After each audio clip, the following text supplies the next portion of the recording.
Yo what's up hello and welcome back to the channel guys. तो आज की video का टॉपिक है स्ट्रिंग। बेसिकली सी लैंग्वेज में क्या होता है, किसे स्ट्रिंग बोला जाता है, जो भी आपको समझना है स्ट्रिंग के रिलेटेड जितने भी कॉन्सेप्ट है वो सारे ये वीडियो में मैं कवर करने वाला हूँ। ओके चलिए तो स्टार्ट करते हैं।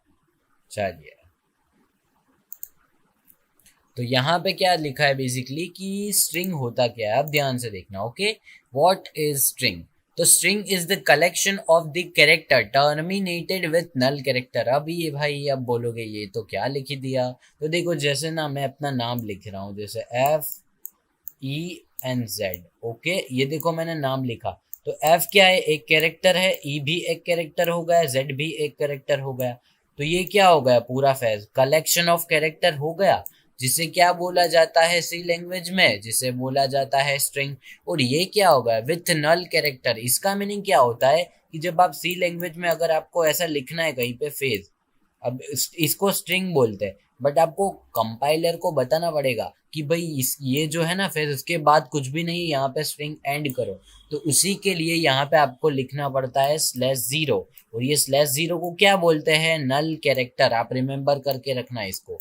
नल कैरेक्टर जो होता है उसको क्या बेसिकली बोला जाता है, /0 is basically the null character. Null character क्या होता है बेसिकली, /0, ये याद रखना है। तो ये क्या बोल रहा है आपको, string is the collection of character. देखो ये Riya, string is the collection of character terminated, मतलब टर्मिनेट मतलब एंड हो रहा है किससे, /0 से। और यहाँ पे सेकंड जो है डेफिनेशन लिखी है, आपको जो भी अच्छी लगे आप उसको समझ सकते हैं। String is a sequence of character, मतलब सीक्वेंस। देखो ये रहा, फिर यहाँ से रहा, होता है ना अपना मैथ्स में सीक्वेंस होता है ना, ये सीक्वेंस सीरीज वही वाला सीक्वेंस होता है, ये वाला अपना सीक्वेंस होता है ना 1 2 3। तो ये सीक्वेंस तो ऐसा ही कैरेक्टर में भी होगा, FAZ। तो ये सीक्वेंस होगा ना कैरेक्टर का, तो sequence of the character terminated with null character. देखो ये रहा नल कैरेक्टर, नल कैरेक्टर ये रहा जो जिससे एंड हो रहा है। ये क्या इंडिकेट करता है कि यहाँ पे स्ट्रिंग एंड हो रहा है। ओके ये नल कैरेक्टर का जो बेसिकली वर्किंग जो भी इसका काम है वो ये है और कुछ नहीं। ओके चलिए तो आगे बढ़ते हैं अभी। तो we have to collect all the character. तो जैसे हमें सारे कैरेक्टर्स को कलेक्ट करना है, तो so we have to use the array to store the all character. मतलब आप ध्यान से अगर आपने अरे का कॉन्सेप्ट पढ़ा होगा तो आपको पता रहेगा कि मुझे ना बहुत सारे वैल्यूज को स्टोर करना है, तो मुझे क्या स्टैटिक डेटा टाइप जो अरे बेसिकली उसको यूज करना पड़ेगा। तो देखो मैं यहाँ पे क्या कर दूंगा पता है, FEZ। तो मैं क्या करता हूँ यहाँ पे 4 साइज का एक अरे ले लेता हूँ जिसका साइज 4 है। अब बोलोगे यहाँ 3 लेना चाहिए, 4 क्यों ले रहा हूँ, अभी मैं आपको बताता हूँ। क्योंकि FEZ ये हो गए 3 कैरेक्टर, बट यहाँ पे है /0 जिसका मीनिंग क्या होता है बेसिकली टर्मिनेटेड। तो आपको यहाँ पे फेज लिखना पड़ेगा और उसके बाद टर्मिनेटिंग कैरेक्टर /0 लगाना पड़ेगा, तभी कंपाइलर को पता चलेगा कि भाई FEZ फेज जो है ये एक स्ट्रिंग है और उसका एंडिंग यहाँ पे हो चुका है। ओके समझ गए आप। तो मैंने क्या किया, या नेम दे दिया, डेटा टाइप तो आपको पता ही है कैरेक्टर ही होगा, और ये वो सारा डिक्लेरेशन इनिशियलाइजेशन वो अभी हम देखते हैं ध्यान से। अभी ये देखिए, let's discuss the declaration and the initialization of the string. तो सबसे पहले हम सीखते हैं इसको डिक्लेरेशन करना। तो देखो यहाँ ध्यान से कि we declare the string in this way, character name of the string size of the string. भाई ये डेटा टाइप है, ये जो है ना देखो बेसिकली ये डेटा टाइप है। तो ये क्या होगा हमारा, ये डेटा टाइप, तो वो डेटा टाइप तो कैरेक्टर ही आने वाला है। नेम ऑफ द स्ट्रिंग मतलब आपको क्या नाम देना है, आपको कुछ भी देना है, चलो मैं एस दे देता हूँ। उसके बाद साइज, कितने साइज, तो वो कैरेक्टर पे डिपेंड रहेगा। तो यहाँ पे कितनी साइज है 5, तो यहाँ पे क्या लिख दो 5। तो अब यहाँ पे देखो, यहाँ पे क्या मेमोरी डायग्राम देखो कैसा होगा। यहाँ पे कह रहे हैं तो उसके अंदर S0 का एक बॉक्स होगा, S1 का एक बॉक्स होगा, S2 का होगा, एक S3 का होगा, एक S4 का होगा। तो अभी यहाँ पे आप क्या स्टोर कर, देखो जैसे मुझे प्ले स्टोर करना है, मतलब PLA&Y, तो उसे एक स्पेस बच रही है, तो यहाँ क्या लिखना है, /0। तो ये /0 लिखने का मीनिंग यही होता है फ्रेंड्स कि ये जो प्ले है इसका एंडिंग यहाँ पे है Y पे। ओके सो बेसिकली यहाँ पे क्या है, PLAY को स्टोर कर दिया एंड कंपाइलर को /0 लास्ट में रख के क्या आपने बताया कि प्ले मैंने स्टोर कर दिया और Y के बाद कुछ भी नहीं है। तो ये कंपाइलर को ऐसा पता चलेगा।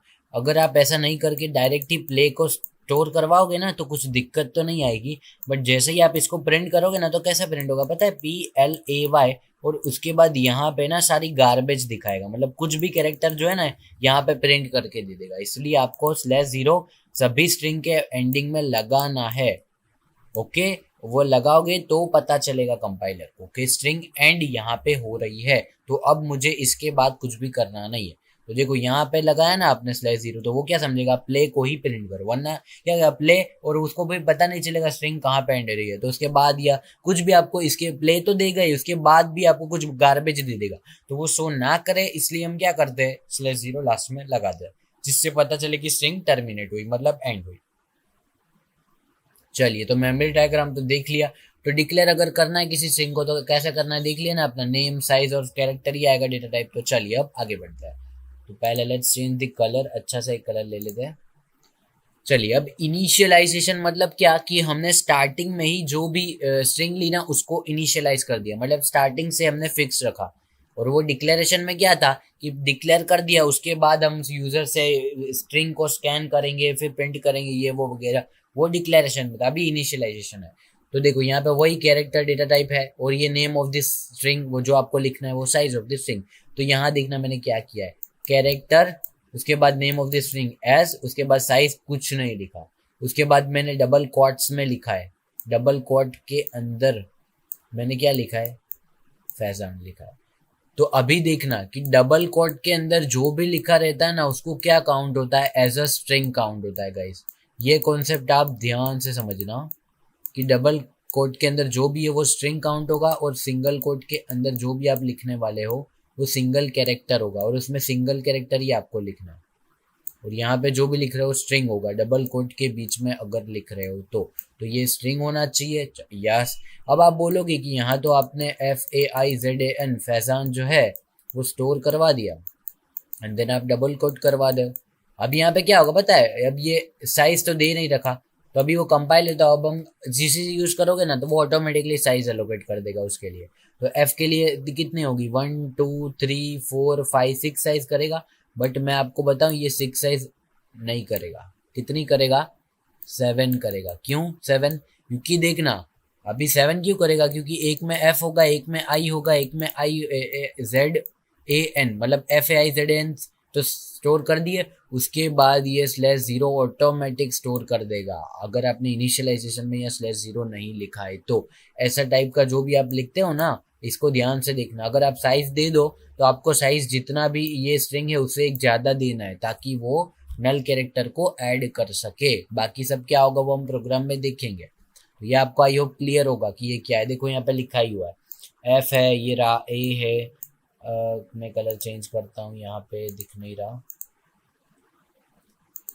देखो यहाँ पे F है, यहाँ पे A भी है, यहाँ पे I है, यहाँ पे Z है, यहाँ पे A है, और यहाँ पे N है। देखो तो कितना साइज हुआ, 7 का साइज हुआ ना, 1 2 3 4 5 6 7। तो यहाँ पे /0 एंडिंग में डाल दिया। इसका मीनिंग क्या हुआ कि अब कंपाइलर को पता चल गया कि यहाँ फैजान ही है, उसके बाद और कुछ प्रिंट करना नहीं है, और फैजान ही एक स्ट्रिंग है। चलिए, तो ये कॉन्सेप्ट आई होप आपका क्लियर होगा। तो let's change the colour again. चलो, here when we don't write the size of so the compiler will automatically give the size of the string। ये आपको पता ही होगा, ये अगर हम साइज नहीं लिखते तो GCC ऑटोमेटिकली दे ही देगा। ओके, GCC अगर आप वो लिख रहे हो टेक्स्ट बॉक्स तो वो नहीं देगा। We always have to end all the string by null character because the compiler knows that the string is terminated or ends here। मतलब उसको पता चले कि यहाँ पे एंड हो रही है। So हर स्ट्रिंग को हमको किससे एंड करना है, /0 से। But in this example compiler automatic append, append क्या होता है, अपेंड का मीनिंग ऐड करना होता है, ऐड। ये आप फाइल मैनेजमेंट में भी आप पढ़ोगे, मैं आपको पढ़ाऊंगा अपेंड क्या होता है। ओके, तो ऐड लास्ट में ऐड करना हो ना, कुछ भी जो चीज को आपको लास्ट में ऐड करना है तो उसको बोलते हैं अपेंड दी /0 कैरेक्टर। अपेंड दी /0 कैरेक्टर मतलब /0 को लास्ट में अपेंड, अपेंड मीनिंग लास्ट में ऐड करना, इसलिए ऐसा लिखा है। ओके, आई होप इनिशियलाइजेशन ये वाला आपको क्लियर होगा। तो चलिए आगे बढ़ते हैं। अब फिर से वही है, we can also initialize the string. अभी कोई बोलेगा कि मुझे कैरेक्टर बाय कैरेक्टर इनिशियलाइज करना है भाई, तो देखो यहाँ मैंने 2 टाइप से दे रखा है कैरेक्टर। यहाँ S7 ले रखे, देखो FAI। अब देखना यहाँ ये वाला आई नहीं। ओके चलो, यहाँ पे ये वाला आई दे रखा है तो ठीक है, ये वाला आई से चलाता है। ओके, ये ऐसा है, देखना ध्यान से, FAZAN ये हमारा स्ट्रिंग है। तो इसको देखो स्टोर कैसे किया, F कैरेक्टर है जिसको मैंने फर्स्ट पोजीशन पे स्टोर करना चाह रहा हूं तो कर दिया। तो यहाँ क्या लिखा मैंने, सिंगल कोट में एफ लिखा, इसका मीनिंग एफ कैरेक्टर है जिसको मैंने वो फर्स्ट वाले 0 इंडेक्स पे रखा है, उसके बाद ए वाले को फर्स्ट पे, आई वाले को सेकंड, फिर ये थर्ड पे, ये फोर्थ पे, ये फिफ्थ पे। तो ये हो गया फैजान, हो गया। देखो क्लियर, फैजान तक तो आ गया। उसके बाद अब आप देखो यहाँ पे /0 आपको ऐड करना पड़ेगा। अब मैं बताऊं क्यों, कि यहाँ पे कंपाइलर ऑटोमेटिकली अपेंड नहीं करेगा /0 को। इस टाइप के इनिशियलाइज करना है कैरेक्टर बाय कैरेक्टर, तो आपको /0 भी उसी के साथ देना पड़ेगा। तो उसी के साथ आपको लास्ट में क्या लिखना पड़ेगा, आप देखो जैसे फैजान तक एन तक आ गए, उसके बाद आपको क्या लिखना है /0। इसका मीनिंग क्या हुआ, आपने बताया कि भाई फैजान के बाद कुछ नहीं है, फैजान तक ही स्ट्रिंग है, मतलब एफ से स्टार्ट हो रही है एन तक जा रही है, वो वाली हमारी स्ट्रिंग है। तो उसके आगे कुछ भी उलट सुलट प्रिंट नहीं करेगा और वो उतने को ही डेटा रखेगा। ओके, और देखो यहाँ पे मैंने साइज नहीं दे रखा है तो ऑटोमेटिक दे देगा, यहाँ पे दे रखा है तो भी ठीक है, बट साइज गलत भी मत देना कि 6 का साइज दे रहे हो और 7 कैरेक्टर स्टोर कर रहे हो, तो फिर नहीं होगा, फिर वही गार्बेज शो करेगा। ओके, तो अगर आप कैरेक्टर बाय कैरेक्टर कर रहे हो तो आपको ऐड करना है, ध्यान रखना। और अगर आप पूरा स्ट्रिंग ही दे रहे हो लिख के, तो आप फिर आपको अपेंड नहीं करना, वो ऑटोमेटिकली कर देगा। When we declare the string in this way, so in this way we have to add null character by ourselves, मतलब हमें अपनी सेल्फ से ऐड करना पड़ेगा, otherwise it will gives us this string with garbage. मतलब otherwise अगर नहीं करोगे तो आपको स्ट्रिंग गार्बेज वाली देगा, मतलब ऐसी FAIZAN और उसके लास्ट में कुछ भी दे देगा, ये वो ABC जो भी कैरेक्टर होगा आपको उठा के दे देगा। ओके, चलिए, तो ये भी आई होप क्लियर होगा। अब बढ़ते हैं आगे। तो देखो स्ट्रिंग जो है, बेसिकली स्ट्रिंग का फॉर्मेट स्पेसिफायर क्या होता है, %s, जैसे होता है ना कैरेक्टर का %C होता है, इंटीजर का %D होता है, फ्लोट का %F होता है, फिर %LF किसका होता है, डबल का होता है, ऐसे स्ट्रिंग का %S होता है। आई होप ये आपको क्लियर होगा। The format specify of string is %S। चलिए, तो आपको ये भी क्लियर ही होगा, format specifier of string %S है जो लिखा है। और एक और बात आपको ध्यान रखनी है कि जब भी ना आप स्ट्रिंग को स्कैन करते हो ना, तो आपको ऐसा एड्रेस लिखने के साइन, मतलब ऐसा नहीं लिखना होता। फिर आपने लिखा ना कि एंटर द स्ट्रिंग, और आप ऐसा लिख रहे हो ना स्कैन एफ, स्ट्रिंग को स्कैन करो, जो यूजर ने ऐड किया है, तो यहाँ तो आप % ऐसे लिखोगे बेसिकली, बट यहाँ पे ऐसा मत लिखना गाइस। एड्रेस ऑफ, अगर आपकी स्ट्रिंग का नाम एस है तो ऐसा मत लिखना गाइस, ये रॉन्ग होगा। आपको डायरेक्ट लिखना है एस, समझ गए। और ये लिखने से भी क्या होगा सब देख लेंगे, बट आपको जनरली क्या लिखना है, ओनली नेम, स्ट्रिंग का जो भी नेम है वो उसका बेस एड्रेस की तरह एक्ट करेगा। ओके, तो चलिए आगे बढ़ते हैं। अभी यहाँ पे है फंक्शंस ऑफ दिस स्ट्रिंग। तो वी हैव सम इनबिल्ड, मतलब अभी सिस्टम के कितने फंक्शन है कंपाइलर के, कि function using it we can scan this string and display it on the screen, let's see. मतलब ऐसा कोई फंक्शन भी है जो स्ट्रिंग अगर आप यूजर से एंटर करवा चाहते हो, कि यूजर कुछ भी एंटर करे, स्ट्रिंग मतलब पूरा कुछ भी पैराग्राफ जो भी करना है वो स्ट्रिंग यूजर एंटर करे, एंड उसके बाद आप उसको स्कैन करो और उसको स्टोर करो और उसके बाद उसको डिस्प्ले करो कि आपने ये लिखा था, उसके लिए फंक्शन बनाया गया है। कौन सा है, गेटएस। तो अब आप बोलोगे भाई स्कैनएफ से तो भी होता ही है, तो भाई देखो ये ना अच्छा काफी अच्छा कॉन्सेप्ट है, इसको ध्यान से सीखना कि स्कैनएफ और गेटएस के बीच का डिफरेंस क्या है, देखना ध्यान से। अब ये गेटएस क्या है वो मैं आपको बताता हूँ। गेटएस जो है ना बेसिकली वो भी आपकी स्ट्रिंग को ही स्कैन करने के लिए यूज होता है, वो स्ट्रिंग का इनबिल्ट फंक्शन है। उसके लिए आपको कौन सी हेडर फाइल यूज करनी पड़ेगी, string.h, ये भी आपको याद रखना है। उसके बिना आप ये फंक्शन एक्सेस नहीं कर पाओगे, देखो यहाँ पे भी लिखा होगा सम इनबिल्ट फंक्शन। ओके, चलिए, तो आपको ये हेडर फाइल को पहले ऐड करना पड़ेगा, उसके बाद ही ये सारे फंक्शन यूज हो गया। ओके, चलिए देखो ये रहा, the space is that available in the string, for that purpose we have to use get function। देखो तो क्या है बेसिकली कि यहाँ पे ना अगर scanf यूज करके अगर किसी को ऐसा स्टोर करवाना है ना कि आई एम फैजान, ओके, तो scanf क्या करेगा पता है, सिर्फ आई को ही स्कैन करेगा और स्पेस को, स्पेस दिखा ना तो ये पूरे को स्कैन ही नहीं करेगा, जहां स्पेस दिखा तो वो स्कैनिंग स्टॉप। तो इसीलिए अगर हमें स्पेस के साथ स्कैन करवाना कि स्पेस भी स्कैन हो एज अ वर्ड, तो हमें क्या यूज करना होता है, गेट एस। ये याद रखना गाइस, बहुत अच्छा कॉन्सेप्ट है। ओके, तो गेट एस कब यूज करना है, जब स्ट्रिंग विद स्पेस आपको स्कैन करनी हो, और स्कैन एफ कब यूज करना है, अगर स्ट्रिंग विदाउट स्पेस करनी हो तो स्कैन एफ यूज करना। चलिए अब उसके बाद पुटेस क्या है, पुटेस का मतलब क्या, पुट करना, स्ट्रिंग को पुट करो कहाँ पे, डिस्प्ले करो स्क्रीन पे। अब पुटेस का मतलब क्या, कि जो भी स्ट्रिंग आपने स्कैन की है वहाँ पे जो भी डेटा स्टोर है उसको आपको स्क्रीन पर डिस्प्ले कराना हो, तो ये तो सेम ही है। देखो प्रिंट एफ से भी आप करवा सकते हो, तो प्रिंट एफ में आपको बहुत लंबा हो जाएगा। देखो आप प्रिंट एफ फिर परसेंट एस लिखोगे, फिर उसके बाद यहाँ पे स्क्रीन का नाम एस लिखोगे। इससे अच्छा एक काम ही करो ना, पुट एस फंक्शन जो है वो उसको लिखो एंड यहाँ पे स्ट्रिंग का नाम एस लिख दो, तो वो आपको ऑटोमेटिकली प्रिंट कर देगा। क्या प्रिंट करेगा, जो भी आपका स्ट्रिंग होगा वो प्रिंट कर देगा सिंपली।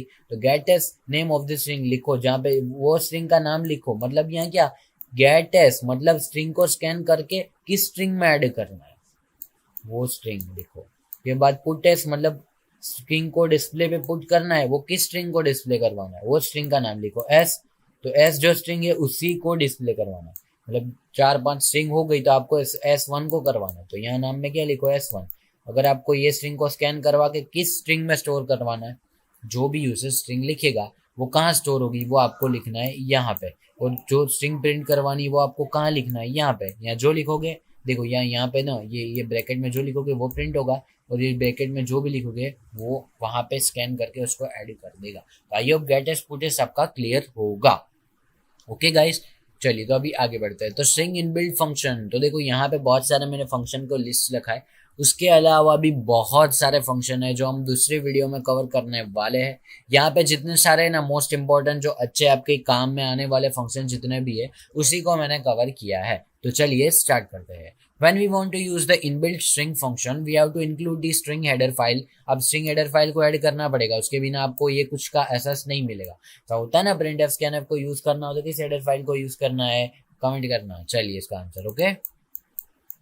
चलिए अभी क्या है, strupr। अभी देखना स्ट्रिंग str स्ट्रिंग फंक्शन है ना, ये आपको वर्किंग और इनको याद कैसे रखना है। तो पहले तो आपको पूरा फंक्शन समझा देता हूँ, आपको याद मगअप मत करना। strupr क्या करेगा, जो भी यहाँ पे आपको स्ट्रिंग को दोगे ना, जैसे कि मैंने यहाँ पे ये वाली स्ट्रिंग दे रखी है एस, तो वो क्या करेगा पता है, जो भी स्ट्रिंग दी होगी, जैसे मैंने ऐसा लिखा होगा ना कि स्मॉल FAIZAN, तो कैपिटल में कन्वर्ट कर देगा, मतलब फैजान में सारे वर्ड कैपिटल करेगा FAIZAN। तो उसी के लिए आपको क्या यूज करना है, strupr। और किस स्ट्रिंग को ऐसा करना है, एस को। तो अभी ध्यान से एक बात को ध्यान में रखना कि str अब एस करोगे ना तो वो पूरी स्ट्रिंग को ही ऐसे कर देगा, ये बात को ध्यान में रखना। वो एडिटिंग नहीं है, वो ओरिजिनल डेटा को चेंज कर देगा। strupr एस करोगे ना तो वो जो फैजान था ना, अभी अब वो कैपिटल फैजान हो चुका है, प्रिंट करवाओगे तो वही दिखेगा, स्मॉल फैजान अब हट चुका है, वो कन्वर्ट हो चुका है कैपिटल फैजान में। ओके चलिए, तो strlwr क्या करेगा, अब आपको ये वाला है, अब इसको इसमें कन्वर्ट करना है लोअर में, तो क्या यूज करना है strlwr। और किस स्ट्रिंग को, स्ट्रिंग का नाम क्या है, एस स्ट्रिंग, वो स्ट्रिंग को क्या लिखना है, यहाँ ब्रैकेट में लिखना है, तो वो क्या करेगा, converting the given string into the lower case. चलिए भी क्लियर। strlen, तो आपके स्ट्रिंग की लेंथ कितनी है, तो FAIZAN की लेंथ कितनी होगी, 6 होगी। मतलब लेंथ क्या, कि नंबर ऑफ कैरेक्टर्स कितने हैं, 1 2 3 4 5 6, 1 2 3 4 5 6 है, तो 6 आएगा, दैट्स इट। आपको लेंथ फाइंड करनी है तो strlen यूज करो। बट यहाँ पे कैसा होता है कि ये फंक्शन आप जब यूज करोगे ना strlen, तो ये कैसा फंक्शन है, आपको पहले स्ट्रिंग देनी है कि मुझे एस स्ट्रिंग है, देखो ये वाला, उसका साइज बताओ, एंड देन वो साइज को आपको स्टोर करना है किसी वेरिएबल में। लेट्स से मैं ए वेरिएबल में स्टोर कर देता हूँ, तो ये जो भी साइज आएगा ना वो ए में स्टोर होगा, ताकि हम आगे यूज कर पाए। अब वो ए को आप प्रिंट करोगे तो आपको क्या पता चलेगा, साइज मतलब उसका लेंथ पता चलेगा। चलिए तो अभी आगे बढ़ता है। अभी strcpy, अभी s2 एक स्ट्रिंग है जिसमें लिखा हुआ है, चलिए एक और एग्जांपल लेते हूँ, प्ले ऐसा कुछ लिखा हुआ है जो s2 स्ट्रिंग में है। ओके अभी मुझे क्या करना है कि S2 में जो लिखा है वही कॉपी टू कॉपी S1 में लिखना है।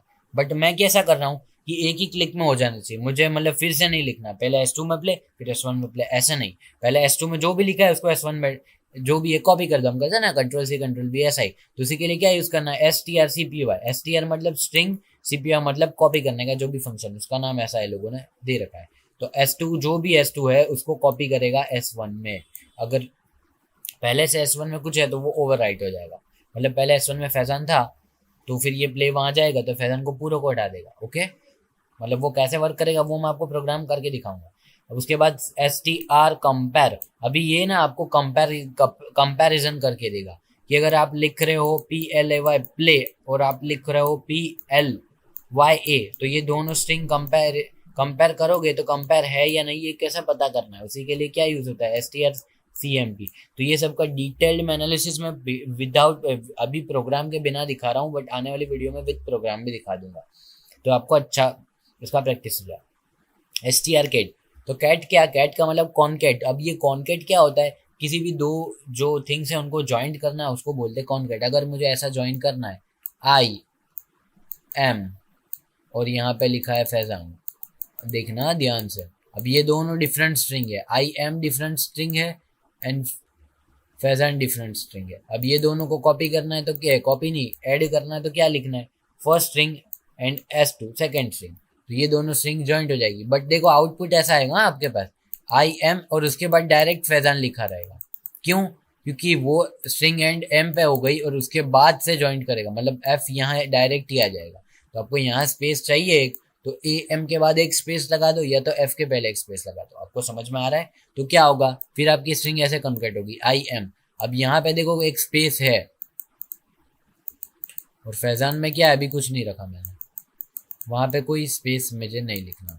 तो अभी अगर कॉन्केट करते हो आपका आउटपुट ऐसा आएगा आई एम FAIZAN डन। चलिए, तो ये str get भी कंप्लीट। अभी f get s क्या होता है, तो f get s बेसिकली क्या होता है पता है कि ये ना कहाँ पे होता है, for reading the string from the user. तो अभी आप बोलोगे भाई ये get s तो यूज किया था बट ये क्या है, तो उसमें कैसा होता है कि आप प्रिंट एफ ऐसा लिखोगे ना enter the value of the string, तो आप कभी एंटर प्रेस करोगे ना तो वो क्या समझेगा पता है, वो जो भी आपने एंटर स्लैशन मतलब एंटर कैरेक्टर प्रेस किया ना वही स्ट्रिंग है, वो ऐसा समझ के उसको स्कैन कर लेगा और आपको स्ट्रिंग एंटर करने ही नहीं देगा। क्यों, क्योंकि आपने ऐसा किया ना कि एंटर द कैरेक्टर, और जैसे आप एंटर करोगे ना एंटर प्रेस किया ना वो क्या समझेगा पता है कि ये स्लैशन एक स्ट्रिंग है, बस वो स्ट्रिंग को समझेगा एंड देन आगे बढ़ेगा कि ये स्ट्रिंग है। तो ऐसा ना हो तो हमें क्या करना है कि पहले जो भी कैरेक्टर जो था उसको फ्लश करना है, मतलब उसको डिलीट करना है, बफर को फ्री करना है, तो इसको यूज करना है f get s। अभी इसका यूज भी कहाँ आता है वो भी मैं आपको बताऊं। अभी है स्ट्रिंग का नाम लिखना, स्ट्रिंग की साइज लिख देना, साइज ऑफ ऑपरेटर आपको पता ही होगा, ऑपरेटर चला रखा है। अगर वीडियो देखना है बटन पे क्लिक करो जाके देख लो। स्टडिंग क्या होता है कि आपकी बफर मेमोरी को फ्री करना है for reading the thing from the user, same ही है। str rev क्या होता है, तो स्ट्रिंग जो है अभी जैसे कि मेरी देखो ये वाली है FAIZAN, तो ये जो पूरी स्ट्रिंग को अगर मुझे रिवर्स करना है तो मैं ऐसा लिख सकता हूँ NAZIAF, तो ये मेरी हो गई रिवर्स स्ट्रिंग। तो ये रिवर्स स्ट्रिंग अगर आपको करना है तो आपको क्या यूज करना है str rev, और यहाँ पे जो स्ट्रिंग को रिवर्स करना है उसका नाम लिख दो एंड देन आपका कंप्लीट, स्ट्रिंग को भी रिवर्स कर दिया। तो ये सारे थे मोस्ट इंपॉर्टेंट फंक्शन। उसके बाद भी बहुत सारे फंक्शन है, उसके प्रोग्राम्स कैसे यूज किसको करना है वो हम आगे वीडियो में देखने वाले हैं।